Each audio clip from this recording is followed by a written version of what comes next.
Зборувавме минатата сабота и сакам да се надоврзам на тоа и денеска малку и Зоран се осврна на Лаодикеја. Тоа е таа седма црква. А дали сме ние седмата црква? Некои велат дека ние сме осма. Но Библијата, јас се држам до Библијата, ние сме седмата црква, тоа е Лаодикеја. Живееме во тоа последно време. И да се подсетиме само, че минатиот пат спомнав што верниот сведок кажува за Лаодикеја и верниот сведок ја кажува вистината.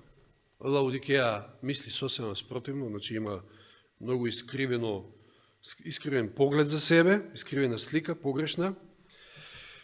Но јас сега ќе се осврнам на овие стихови од 19 до 22 ќе читам, меѓутоа клучен е 20 стих. Што е она што највеќе и фали на Лаодикеја, всушност со тоа се и фали. Но 19 стих вели, јас ги укорувам и казнувам оние кои ги љубам. Денеска сосема погрешно се сваќаат овие. И воопшто не се сваќаат укорот и казната како љубов. Тоа во денешното општество, знаете, дури кога дојде време да учителот треба да се плаши дали да му удри шамар на некој дете или не знам, немирно, или да искористи прачка, затоа што ќе биде може и осуден, тогаш тоа се и кажува. Меѓутоа, верниот сведок вели, јас ги укорувам и казнувам они кои ги љубам, затоа биди ревносен и покај се. Главниот проблем, како што видовме од искуството на предворието, уште при сами првиот елемент, значи првиот предмет, жртвениот олтар, потребно е покаяние. А за тоа е некојаш, ете, и метода прачка.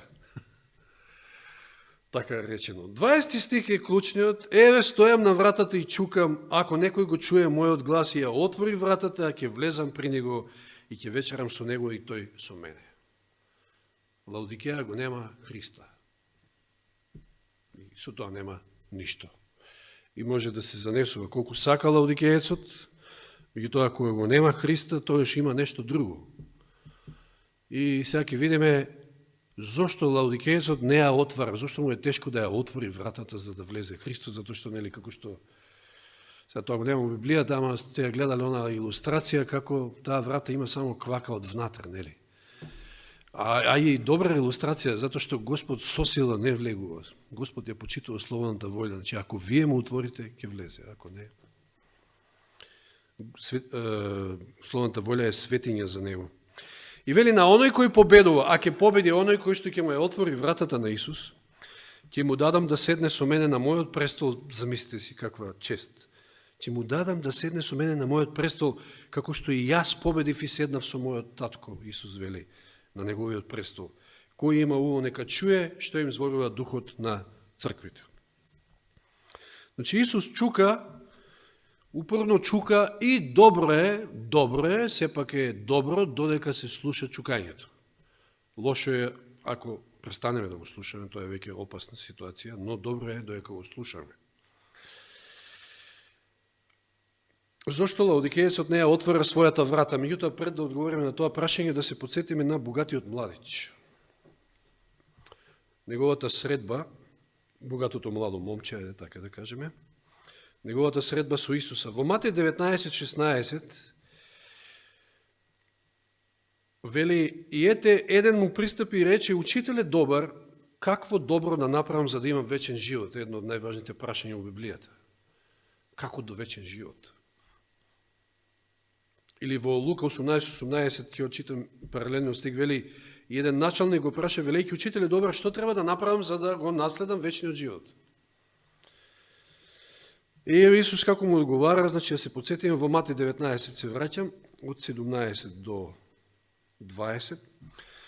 И Исус му одговара, значи тој му рече, зошто ме прашуваш за добро, еден е добар, а ако сакаш да влезеш во животот, пази ги заповедите.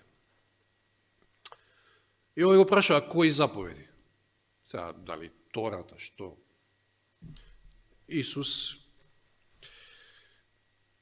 патем и овој бил фарисеј,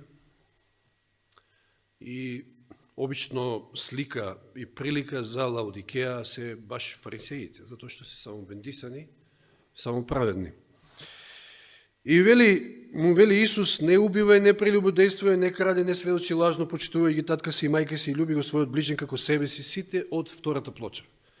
Затоа што фарисеите тука го имале проблемот, знаете. Обично се фалеле и удирале во гради дека тие се побожни, му служат на Бога, ама во меѓучовечките односи тоа воопшто не се гледало, а ако тоа таму не се гледа, тогаш не постои ни ова правото. Тоа е факт. И овој, како од пушка му вели, па сето тоа сум го пазил уште од младоста, ама како да чувствува дека нешто му недостига и му вели, што уште ми недостига? Што е тоа што ми недостига? И сега вели Елен Вајд, овој поглавар имал високо мислење за својата праведност. Одма, слика и прилика. Да. Високо мислење за својата праведност. Како и Симон, ќе го спомнем малку на крајот, ако има време, на онаа гозба во неговата куќа. Фарисеот, кој бил исцелен од лепра. Сега, високо мислење за својата праведност. Дали е ова разумно размислување? Што не вели Павле во Римјаните, во оние првите стихови од 12 глава, ма 3 стих.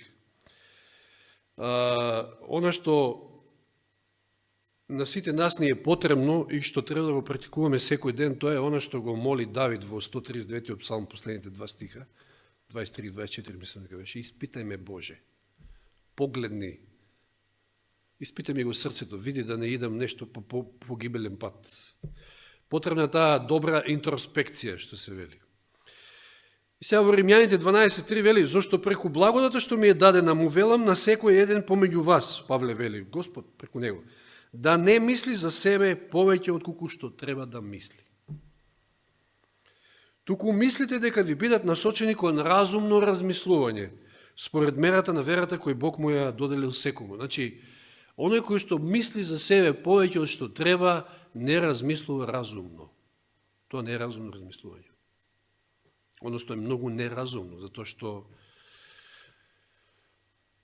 вели таму во Јаков, каде беше, ако ни треба мудрост, да ја молиме од Господа, разум да го молиме од Господа. Меѓутоа, со самото високо мислење за себе, ние си го кочиме патот да ја примеме мудроста, затоа што тоа самото по себе е многу неразумно размислување. Сега продолжува во копнежот Елен Вајд, тој и не предпоставувал дека нешто му недостига, како Лаодикеја, ништо не и фали. Не предпоставувал. Па сепак, сега, ова е разликата од овој младич до Лаодикеја, па сепак не бил сосема задоволен. Значи, Лаодикеја е задоволна. Ама овој сепак нешто имало кај него, не бил сосема задоволен. Чувствувал потреба за нешто што го немал. Чувствувал дека нешто нема, нешто недостига тука. На Христа му бил мил овој младич, зошто? Затоа што знае дека бил искрен кога рекол, сето тоа го почитувам. Искрено го кажал, па сите тие заповеди јас ги држам. Но видите, можете да бидете искрени и да бидете во заблуда. Што стои и заблудата? Заблудениот човек, он е искрен. Он тоа што го верува, он искрено го верува, он ќе се бори со вас, ќе се докажува, пример, ако е некоја крива доктрина, било што и да е. И сега вели понатаму, во Христови параболи читам, 391 страна, вели, неговото сваќање за законот било формално и површно, како и кај секој фарисеј пак ќе кажа. Формално и површно. Оценуван според човечките мерила, неговиот карактер бил без мана. Како Павле што вели за самиот себе, исто, уште еден фарисеј. Пред да го сретне Христа. И навистина неговиот надворешен, видлив живот во голема мера се чини бил безпрекорен. И тој мислил дека неговата послушност кон законот е на завидно ниво и дека нејзе не може да и се приговори. Сепак, потајно стравувал дека нешто не е во ред меѓу неговата душа и Бога. И ова е добар момент. Овој момент е добар.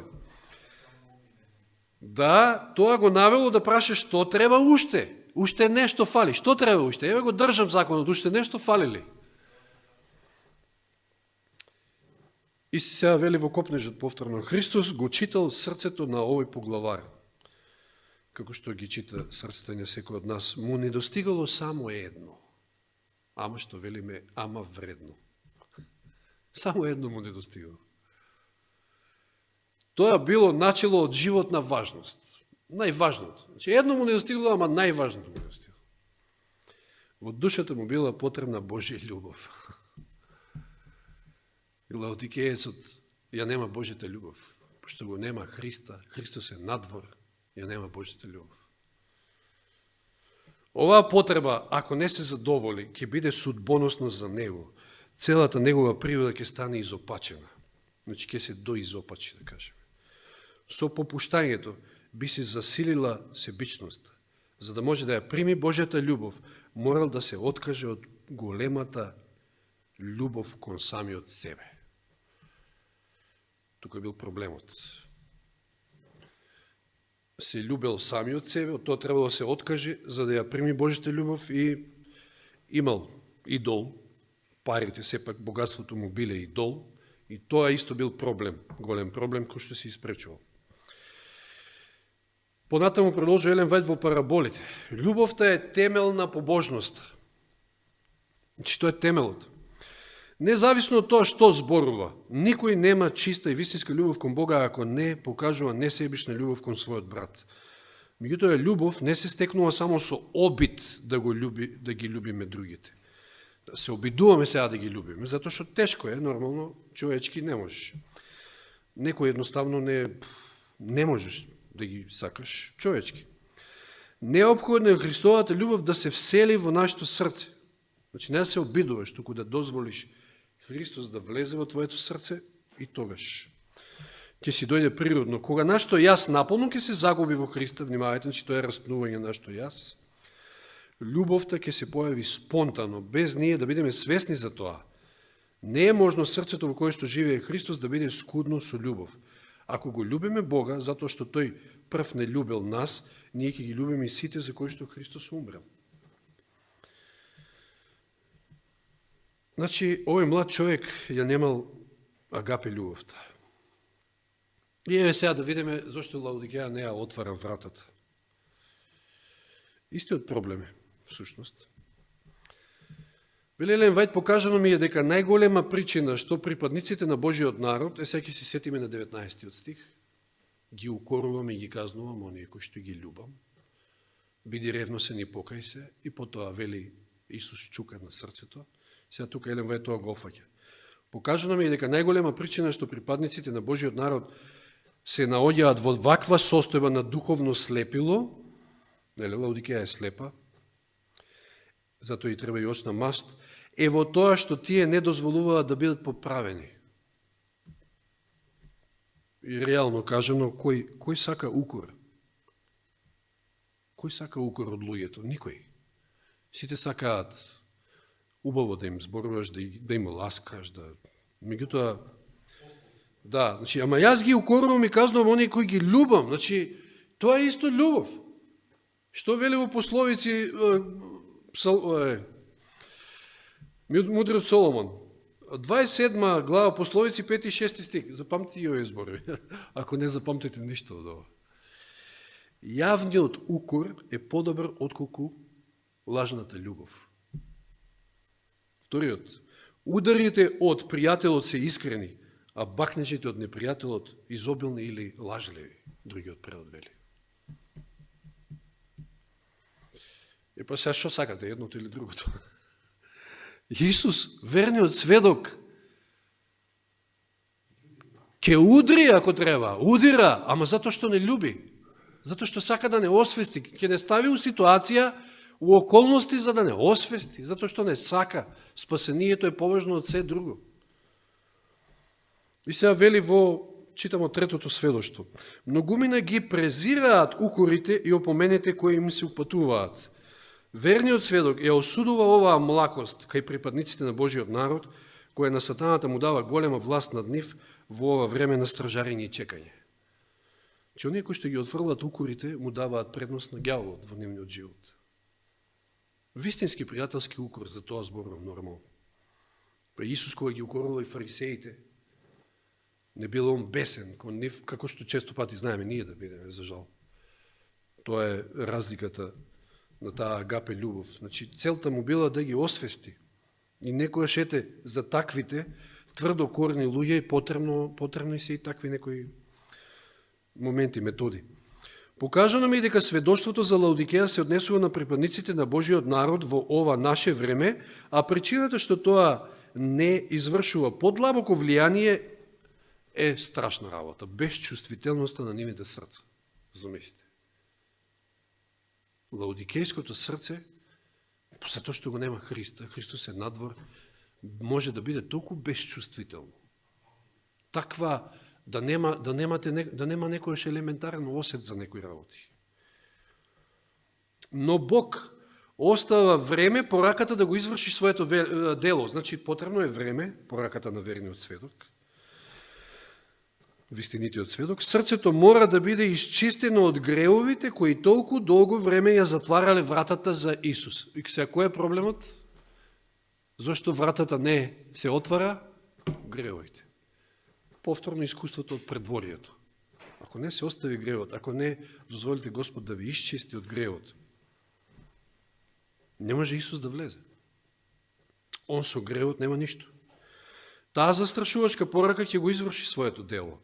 Видов дека целта на оваа порака не може да се оствари за неколку кратки месеци. Значи, треба време. Треба време затоа што срцето знае толку да се стврдне.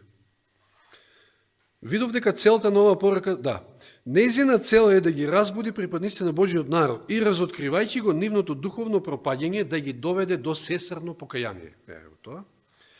За со благодата на Исусовото присуство се подготват за гласниот вик на третиот ангел. Во срцето на оние на кои оваа порака делуваше, значи оние кои што ќе дозволат да делува, овој укор, ова е остра порака до Лаодикеја, дојде до длабока понизност пред Бога. Значи се скрши гордост на Лаодикејецот. Бог ќе го провери својот народ. И сега, еве како Господ делува на Лаодикејецот, на тврдо срце. Трпеливо поднесувајќи ги, Христос не сака веднаш да ги изблуе од својата уста. Таман работа, Господ е љубов. Се ќе направи. Оној кој што сака, се ќе направи.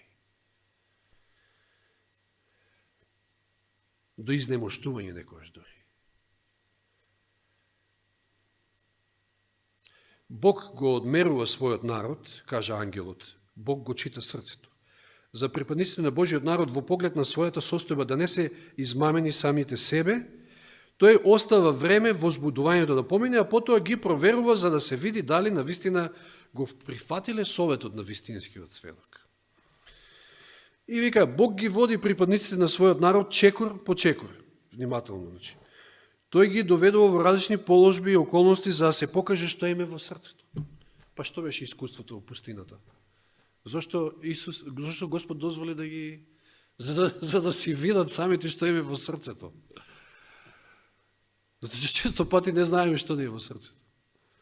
И Господ сега не води во ситуации за да си видиме што ни е во срцето. Да се погледнеме онакви какви што сме во тоа огледало. Да си ја видиме вистинската состојба. Оти без тоа нема мрдање. Таквата проверка некои успешно издржуваат во еден поглед, зарем ова не е искуство на секој од нас. Да, а и тука сум добар, супер. Ама паѓаат на друго место. Сите имаме по нешто. При следната проверка срцето се изложува на посериозен испит. Тоа го прави Божјата љубов. Затоа што сака да не спаси. Треба да се освестиме. Посериозен испит. Значи, притисокот го зголемува Господ, така да кажам, мислам, не е тоа баш притисокот. Сепак онија почитува словната волја, не е врши притисок на волјата, ама создава околности. Како да речеме, дозволил блудниот син да заврши кај свињите. Го дозволил сето тоа за овој да во тие околности си ја чукне главата, што велеме народски. Но припадниците на Божиот народ чувствуваат отпор во своето срце кон овој сосема оправдан процес, што треба да ги осведочи дека во тој поглед мора да извршат одлучна промена ако не сакаат да бидат изблуени од устата Господова. Според зборовите на ангелот, Бог се погрижливо ќе го проверува секој поединец во својот народ. Некои со задоволство прифаќаат една работа, но Бог ќе ги стави на проверка во нешто друго. Тие застануваат и се враќаат назад во нешто друго. Значи, бидејќи тоа го погодува некој нивен омилен идол. Еве го уште повторно проблемот. Зошто лаодикејците не отвара вратата заради идолите? Заради своите идоли, заради своите греови. Нешто става пред Господа, на прво место. Овде им се дава можност да увидат што е тоа во нивното срце што му ја затвара вратата на Исус. Тие нешто друго ценат повеќе од вистината и не се подготвени да го примат Христа во своето срце. Поединци долго се испитуваат и се проверуваат за да се види дали ќе ги жртвуваат своите идоли, дали ќе го послушаат советот на вистинскиот сведок. Со таа намера, мислам Исус нели се среќава со богатиот младиш и што таа намера му вели: оди и раздај го богатството. Почнавме со него, нели? Оди и раздај го, затоа што тоа му било идолот, тоа му било пречката. Тоа е проблемот кој што треба да тргне за да ја отвори вратата и да го прими Христа. И тогаш нема да му фали ништо. Некој друг има друг проблем, значи зависи. И Господ ќе побара тоа да го жртвуваш, значи да ги жртвуваме сите тие наши идоли на жртвениот олтар, ајде ако така може да се изразиме преку оној речник на светилиштето. За оние што не сакаат со послушност кон вистината да бидат очистени од своите греови и да ја победат својата себичност, гордост и сите лоши склоности, Божите ангели имаат налог. Значи, продолжува тој процес, трае со месеци, со години, Господ создава ситуации и така натаму се со цел да си сватиме, си видиме што не е во срцето, кои ни се идолите, кои ни се може би уште некои непокајани греови и за оние кои што не сакаат, Божите ангели имаат налог. Ово е страшно. Тие вели неразделно се поврзани со своите идоли. Оставете ги. И тие ќе продолжат својата задача, препуштајќи ги таквите заедно со нивните греови и несовладани склоности на контролата на злите ангели. Оние што успешно ќе ги поминат сите проверки, ќе излезат како победници, значи оној кој што ќе победи, Исус ветува кај ќе седне, без оглед на цената, значи дека го послушале советот на вистинскиот сведок, па ќе го примат позниот дожд и така ќе бидат подготвени за преобразување, значи за понатамошниот процес, посветување, преобразување и така натаму. Уште еден цитат овде имам и при крај сме уште малку. Срцето е измамливо повеќе од се друго и очевно зло. Оние што ја исповедаат верата често не се подготвени внимателно да се преиспитаат самите себе, за да видат дали се навистина во верата или воопшто не се. И многу страшен е фактот што мнозина негуваат лажна надеж, како лаодикејцот, како Павле, како овој младич, иако тој чувствувал нешто дека му фали, но сепак го одбил гласот на вистинскиот сведок. Некои се повикуваат на своите стари искуства што ги стекнале пред многу години, но сега кога сите се повикани самокритички да го преиспитаат своето срце и да ги изнесуваат своите секојдневни искуства, тие немаат што да кажат. Некогаш имале што да кажат, сега немаат. Тие изгледа мислат дека самото исповедање на вистината ќе ги спаси, но само кога ќе ги победат своите греови што му се одвратни на Бога, Христос ќе може да вечера со нив и тие со него. Значи гревот, идолите, тоа е она што ја затвараат вратата. Тогаш, вели, од него ќе примат божествена сила за да израснат во него. Значи растењето, посветувањето, до кое што уште не сме дошли во првиот дел од светилиштето, не може да се случи, откако претходно не се случи ова. Че треба да влезе Христос во нашето срце и потоа почнува посветувањето или, како што кажав, љубовта ни фали, агапе. И сега само малку подсетување на онаа ситуација во домот на Симона. Знаете, спомната е во сите Евангелија. Малку е чуден Лука, што ја спомнува малку порано, во 7 глава. Меѓутоа има причини, читав некои коментари. Матеј 26 глава ја спомнува, Марко 14 глава, Јован се спомнува во 12 глава, Елен Вајд сите ги спојува, сите тие. Во едно, тоа е еден настан. Тука се и Симон, тука и Марија, која што според Елен Вајд е Марија Магдалена. Марија, на сестрата на Марта и на Лазар.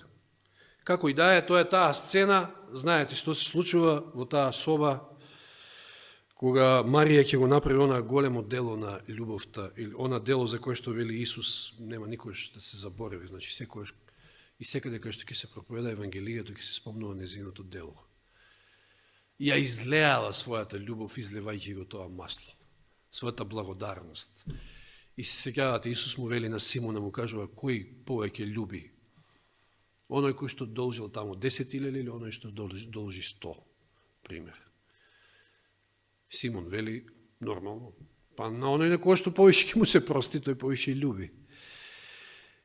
И сега Симон во целата приказна е оној фарисеј кој што има високо мислење за својата праведност и тој смета дека ова е блудница, ова не смее ни да го допира Исуса, криви мерила и за гревот и за љубовта. Не може да свати ништо од тоа. Не. И да, точно. Тој не сваќа, нормално има високо мислење за својата праведност, тој не сваќа дека тој има проблем со духовен грев. Ова има проблем со блуд, имала. Ама ова има проблем со гордост, самоправедност, тоа се духовни гревови. Читајте на илјадници места во патот кон Христа, најлесно ќе најдете дека тие се најтешките гревови, тие што не се гледаат внатре во срцето. Од таму се произлегува всушност, ама надворешно да. Вика за пијаницата, лесно ќе го осудиме, оној таму наркоманот, не знам, па и хомосексуалец да е, што и да е. Денеска има секакви девијации и глупости. А љубомората, а зависта, а гордоста, а себичноста, а сите тие работи.